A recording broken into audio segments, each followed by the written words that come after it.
أعوذ بالله من الشيطان الرجيم. بسم الله الرحمن الرحيم. حميم. تنزيل الكتاب من الله العزيز الحكيم. ما خلقنا السماوات والأرض وما بينهما إلا بالحق وأجل مسمى، والذين كفروا عما أنذروا معرضون. قل أرأيتم ما تدعون من دون الله أروني ماذا خلقوا من الأرض أم لهم شرك في السماوات ائتوني بكتاب من قبل هذا أو أثارة من علم إن كنتم صادقين. ومن أضل ممن يدعو من دون الله من لا يستجيب له إلى يوم القيامة وهم عن دعائهم غافلون. وإذا حشر الناس كانوا لهم أعداء وكانوا بعبادتهم كافرين. وإذا تتلى عليهم آياتنا بينات قال الذين كفروا للحق لما جاءهم هذا سحر مبين. أم يقولون افترى قل إن افتريته فلا تملكون لي من الله شيئا هو أعلم بما تفيضون فيه كفى به شهيدا بيني وبينكم وهو الغفور الرحيم.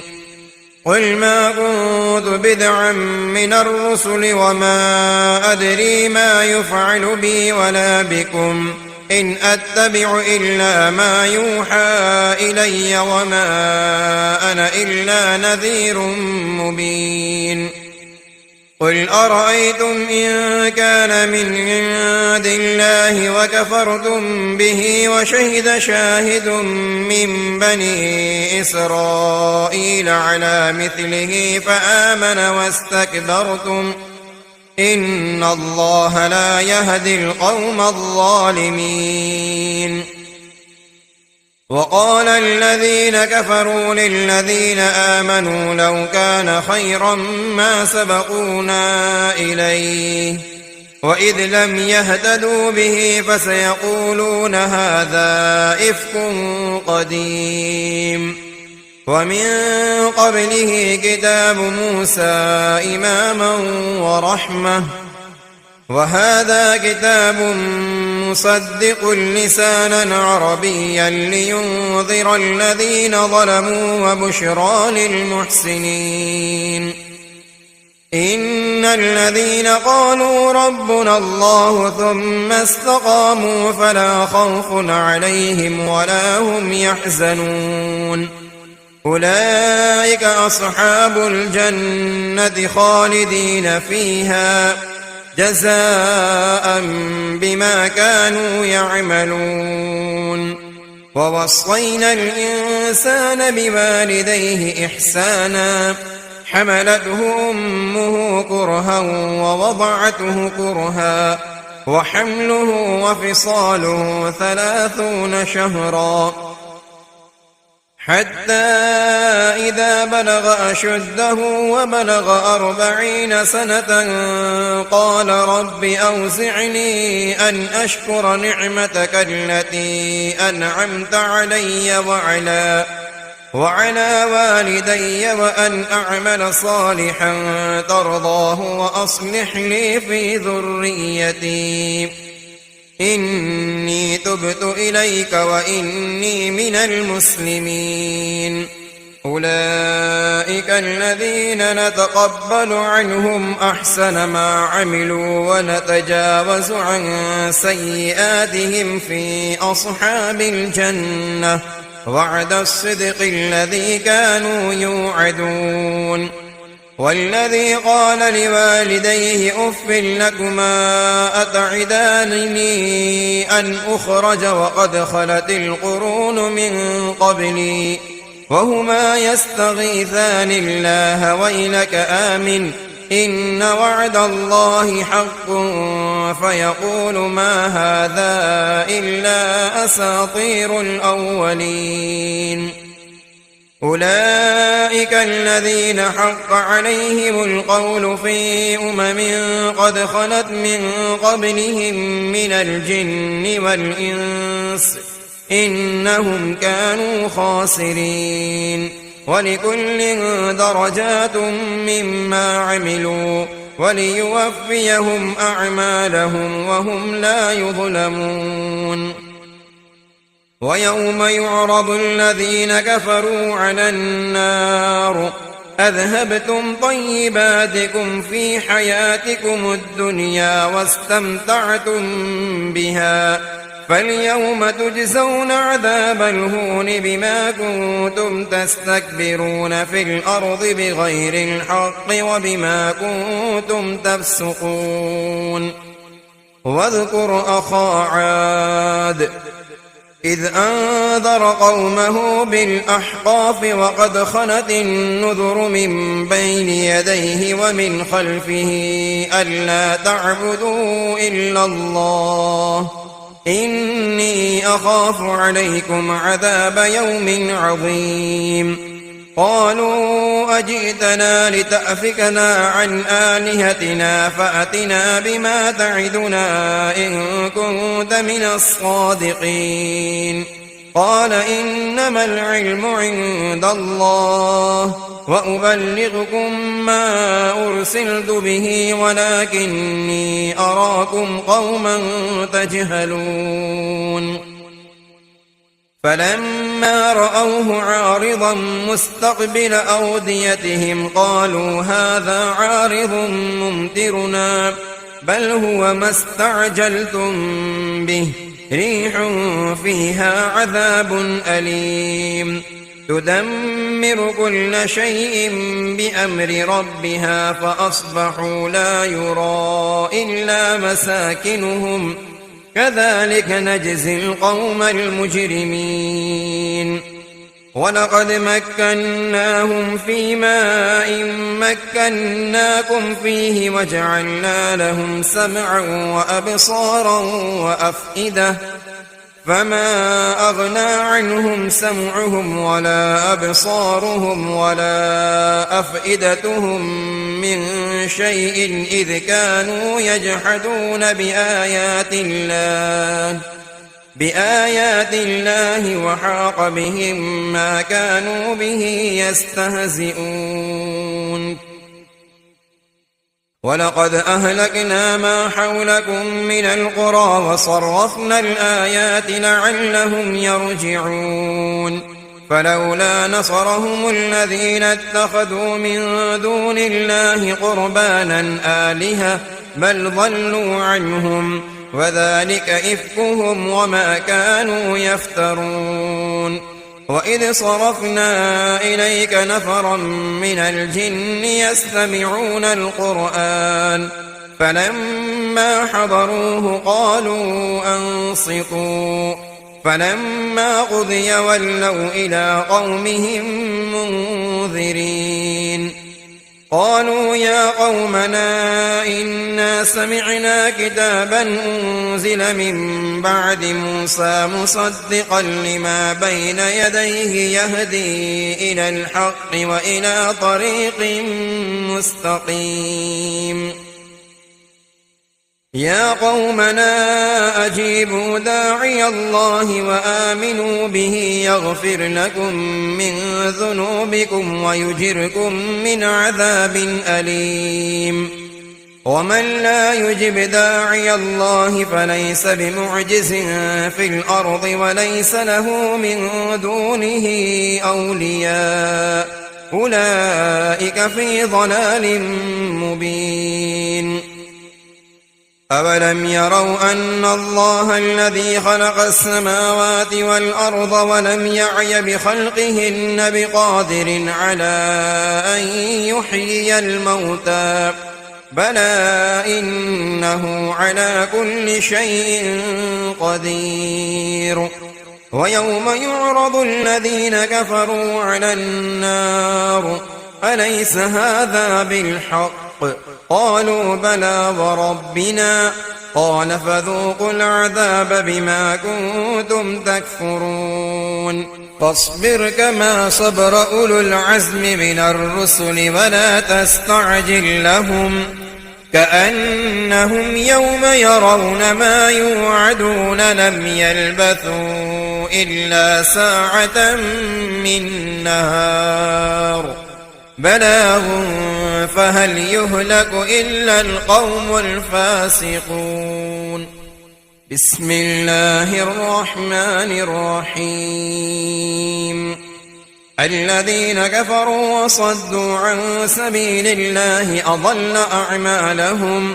والذين آمنوا وعملوا الصالحات وآمنوا بما نزل على محمد وهو الحق من ربهم كفر عنهم سيئاتهم وأصلح بالهم ذلك بأن الذين كفروا اتبعوا الباطل وأن الذين آمنوا اتبعوا الحق من ربهم كذلك يضرب الله للناس أمثالهم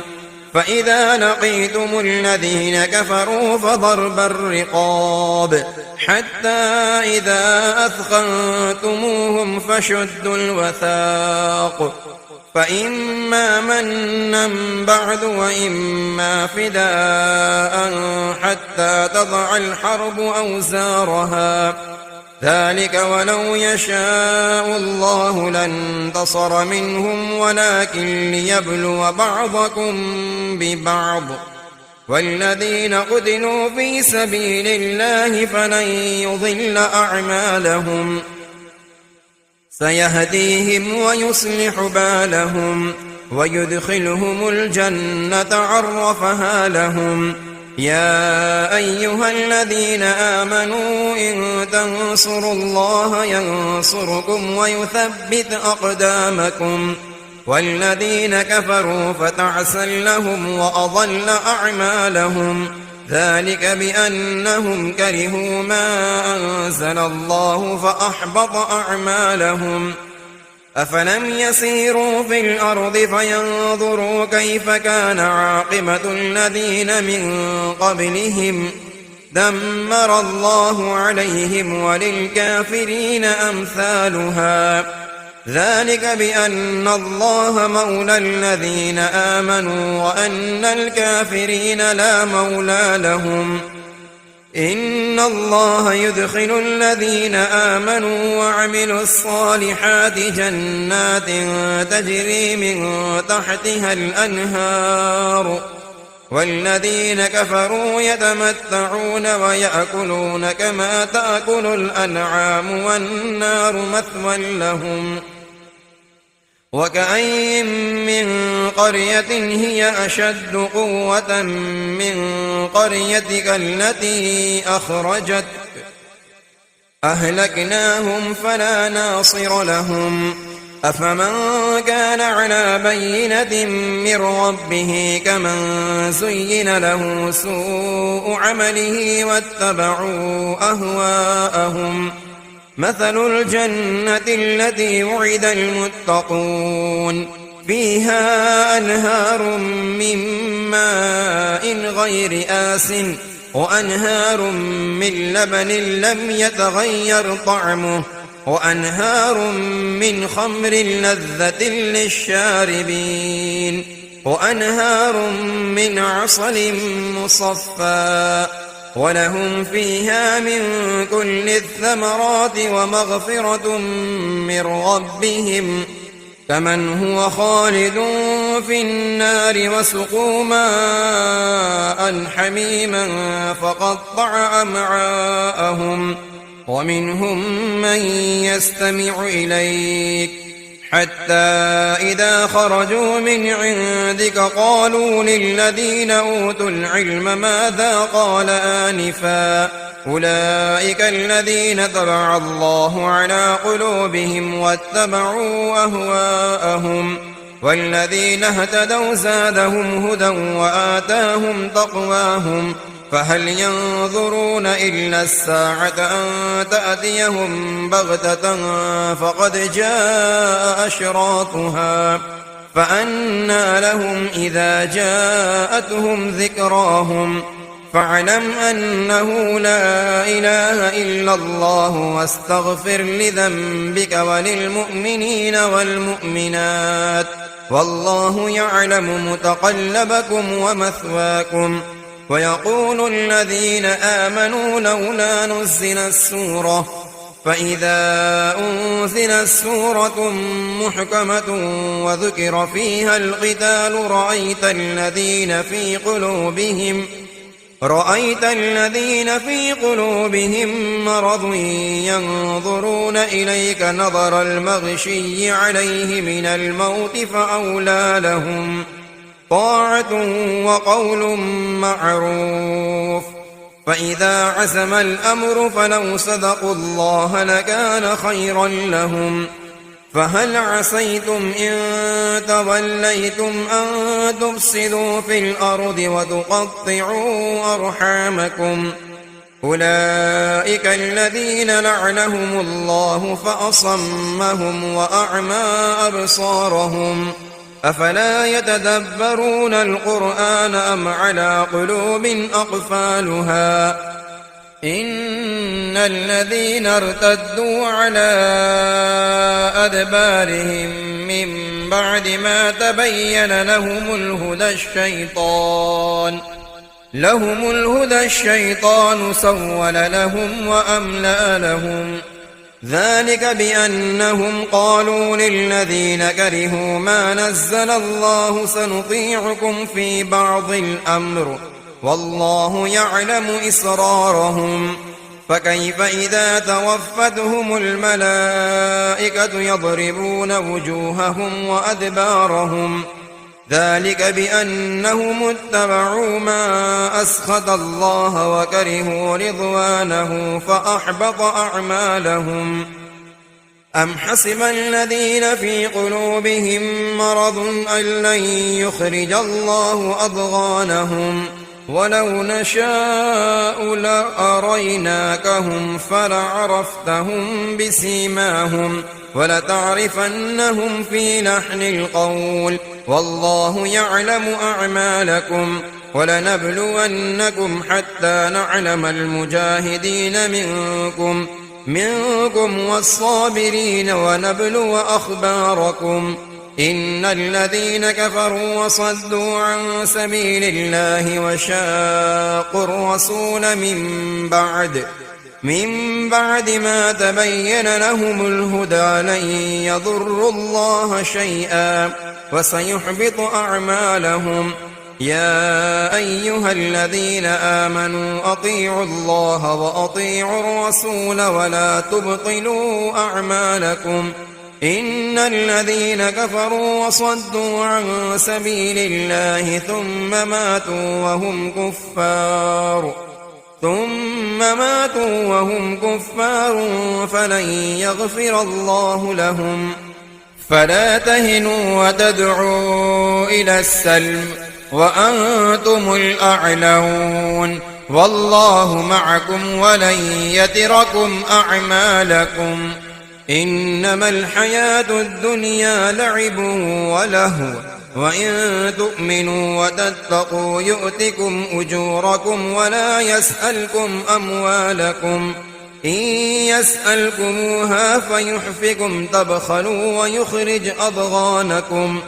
ها أنتم هؤلاء تدعون لتنفقوا في سبيل الله فمنكم من يبخل ومن يبخل فإنما يبخل عن نفسه والله الغني وأنتم الفقراء وإن تتولوا يستبدل قوما غيركم ثم لا يكونوا أمثالكم. بسم الله الرحمن الرحيم إنا فتحنا لك فتحا مبينا ليغفر لك الله ما تقدم من ذنبك وما تأخر ويتم نعمته عليك ويهديك صراطا مستقيما وينصرك الله نصرا عزيزا هو الذي أنزل السكينة في قلوب المؤمنين ليزدادوا إيمانا مع إيمانهم ولله جنود السماوات والأرض وكان الله عليما حكيما ليدخل المؤمنين والمؤمنات جنات تجري من تحتها الأنهار خالدين فيها ويكفر عنهم سيئاتهم وكان ذلك عند الله فوزا عظيما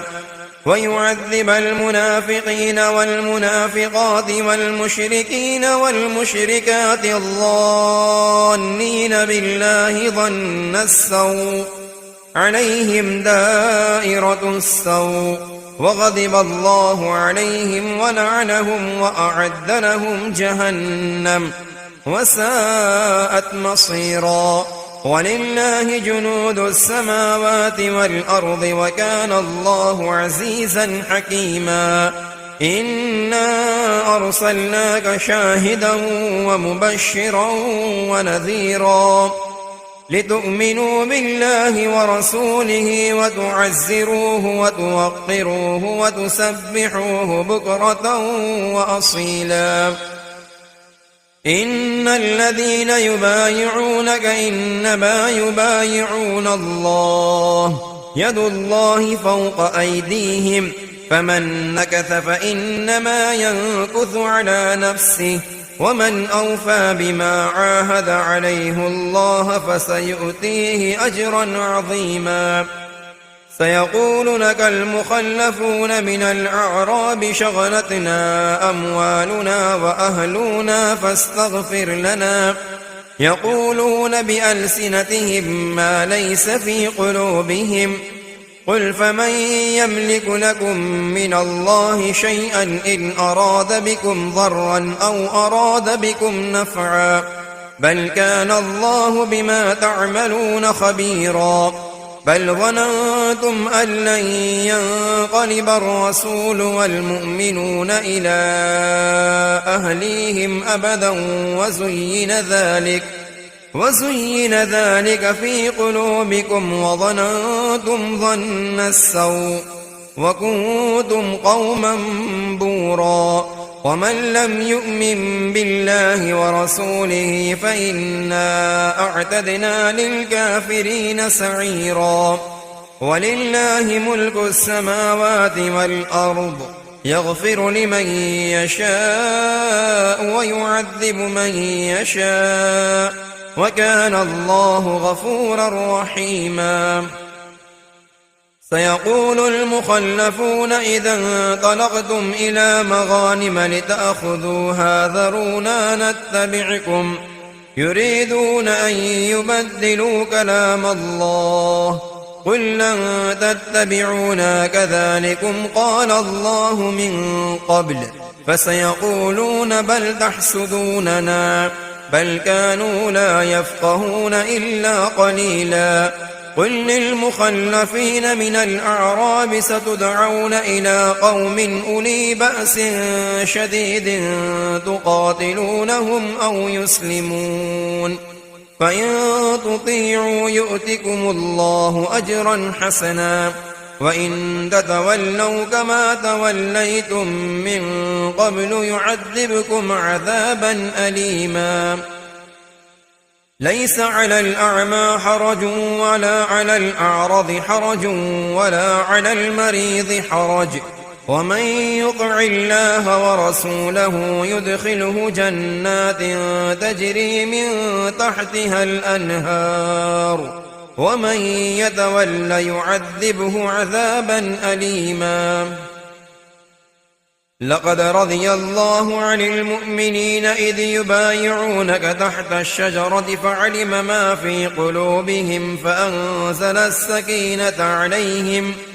فأنزل السكينة عليهم وأثابهم فتحا قريبا ومغانم كثيرة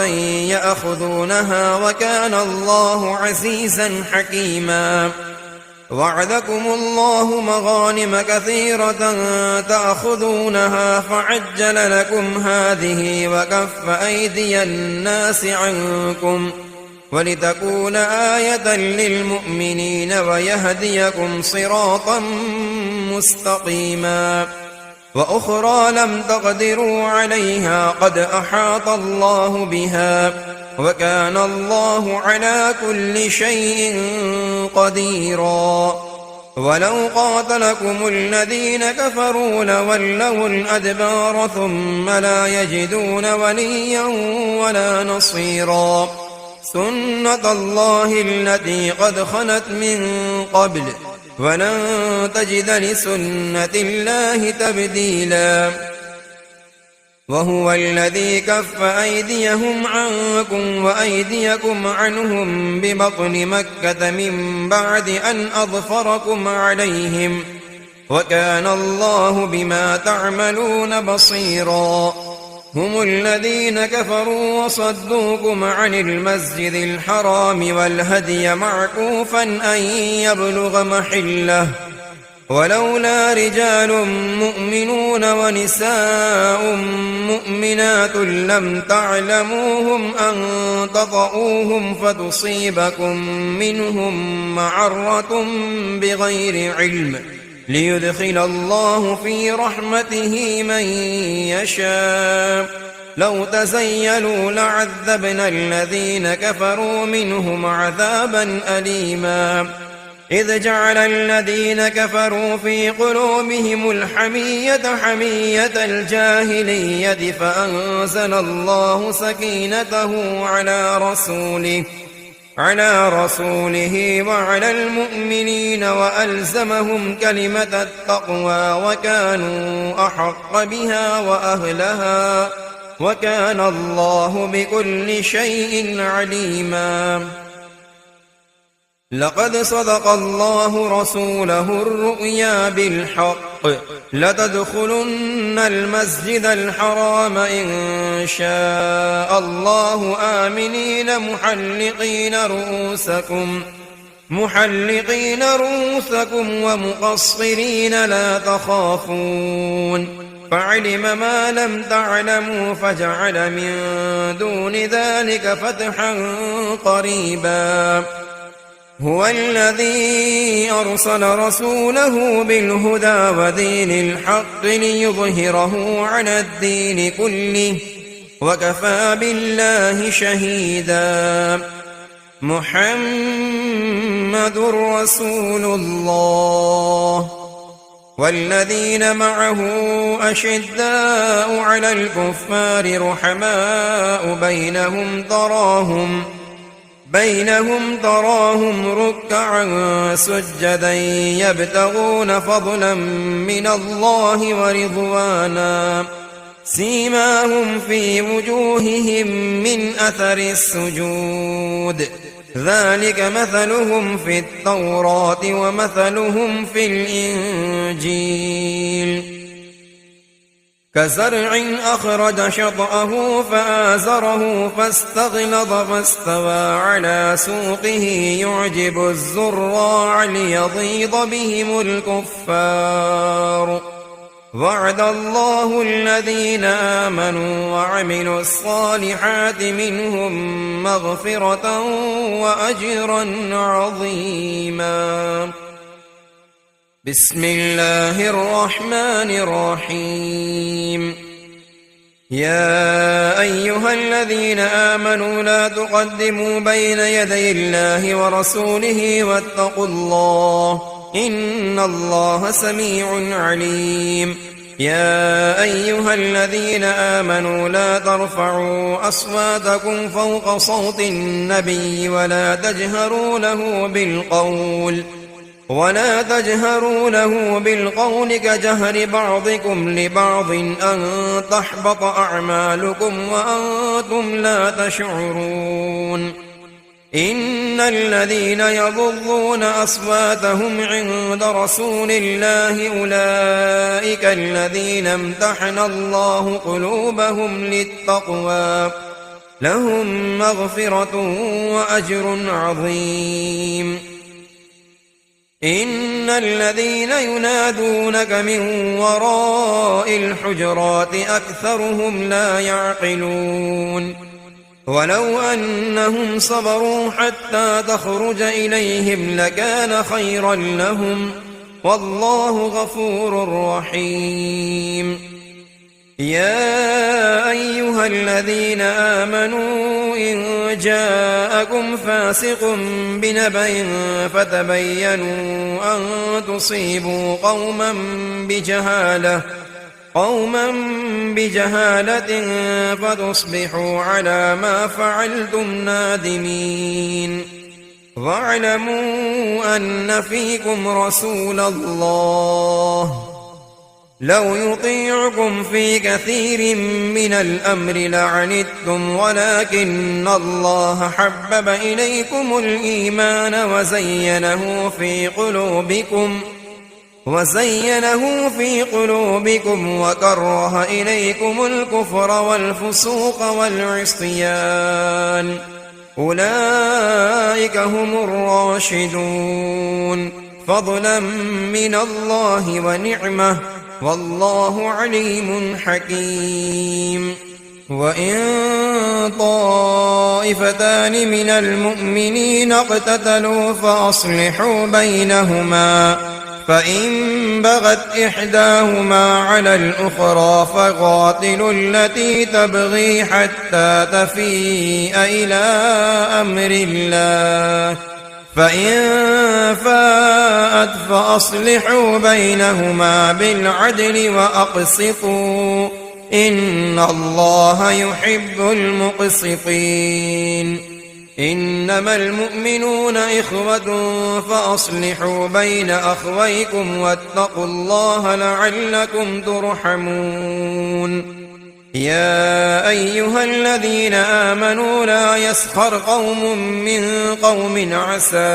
أن يكونوا خيرا منهم ولا نساء من نساء عسى أن يكن خيرا منهن ولا تلمزوا أنفسكم ولا تنابزوا بالألقاب بئس الاسم الفسوق بعد الإيمان ومن لم يتب فأولئك هم الظالمون يا أيها الذين آمنوا اجتنبوا كثيرا من الظن إن بعض الظن إثم ولا تجسسوا ولا يغتب بعضكم بعضا أيحب أحدكم أن يأكل لحم أخيه ميتا فكرهتموه واتقوا الله إن الله تواب رحيم يا أيها الناس إنا خلقناكم من ذكر وأنثى وجعلناكم شعوبا وقبائل لتعارفوا إن أكرمكم عند الله أتقاكم إن الله عليم خبير قالت الأعراب آمنا قل لم تؤمنوا ولكن قولوا أسلمنا ولما يدخل الإيمان في قلوبكم وإن تطيعوا الله ورسوله لا يلتكم من أعمالكم شيئا إن الله غفور رحيم إنما المؤمنون الذين آمنوا بالله ورسوله ثم لم يرتابوا وجاهدوا بأموالهم وأنفسهم في سبيل الله أولئك هم الصادقون قل أتعلمون الله بدينكم والله يعلم ما في السماوات وما في الأرض والله بكل شيء عليم يمنون عليك أن أسلموا قل لا تمنوا علي إسلامكم بل الله يمن عليكم أن هداكم للإيمان إن كنتم صادقين إن الله يعلم غيب السماوات والأرض والله بصير بما تعملون بسم الله الرحمن الرحيم قاف والقرآن المجيد بل عجبوا أن جاءهم منذر منهم فقال الكافرون هذا شيء عجيب أإذا متنا وكنا ترابا ذلك رجع بعيد قد علمنا ما تنقص الأرض منهم وعندنا كتاب حفيظ بل كذبوا بالحق لما جاءهم فهم في أمر مريج أفلم ينظروا إلى السماء فوقهم كيف بنيناها وزيناها وما لها من فروج والأرض مددناها وألقينا فيها رواسي وأنبتنا فيها من كل زوج بهيج تبصرة وذكرى لكل عبد منيب ونزلنا من السماء ماء مباركا فأنبتنا به جنات وحب الحصيد والنخل باسقات لها طلع نضيد رزقا للعباد وأحيينا به بلدة ميتا كذلك الخروج كذبت قبلهم قوم نوح وأصحاب الرس وثمود وعاد وفرعون وإخوان لوط وأصحاب الأيكة وقوم تبع كل كذب الرسل فحق وعيد أفأعينا بالخلق الأول بل هم في لبس من خلق جديد ولقد خلقنا الإنسان ونعلم ما توسوس به نفسه ونحن أقرب إليه من حبل الوريد إذ يتلقى المتلقيان عن اليمين وعن الشمال قعيد ما يلفظ من قول إلا لديه رقيب عتيد وجاءت سكرة الموت بالحق ذلك ما كنت منه تحيد ونفخ في الصور ذلك يوم الوعيد وجاءت كل نفس معها سائق وشهيد لقد كنت في غفلة من هذا فكشفنا عنك غطاءك فبصرك اليوم حديد وقال قرينه هذا ما لدي عتيد ألقيا في جهنم كل كفار عنيد مناع للخير معتد مريب الذي جعل مع الله إلها آخر فألقياه في العذاب الشديد قال قرينه ربنا ما أطغيته ولكن كان في ضلال بعيد قال لا تختصموا لدي وقد قدمت إليكم بالوعيد ما يبدل القول لدي وما أنا بظلام للعبيد يوم نقول لجهنم هل امتلأت وتقول هل من مزيد وأزلفت الجنة للمتقين غير بعيد هذا ما توعدون لكل أواب حفيظ من خشي الرحمن بالغيب وجاء بقلب منيب ادخلوها بسلام ذلك يوم الخلود لهم ما يشاءون فيها ولدينا مزيد وكم أهلكنا قبلهم من قرن هم أشد منهم بطشا فنقبوا في البلاد هل من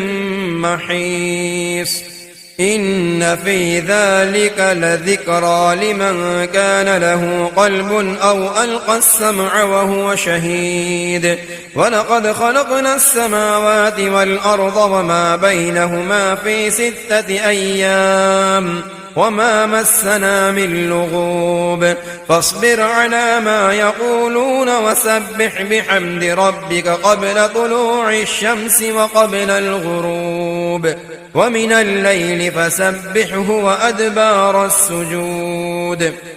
واستمع يوم ينادي المناد من مكان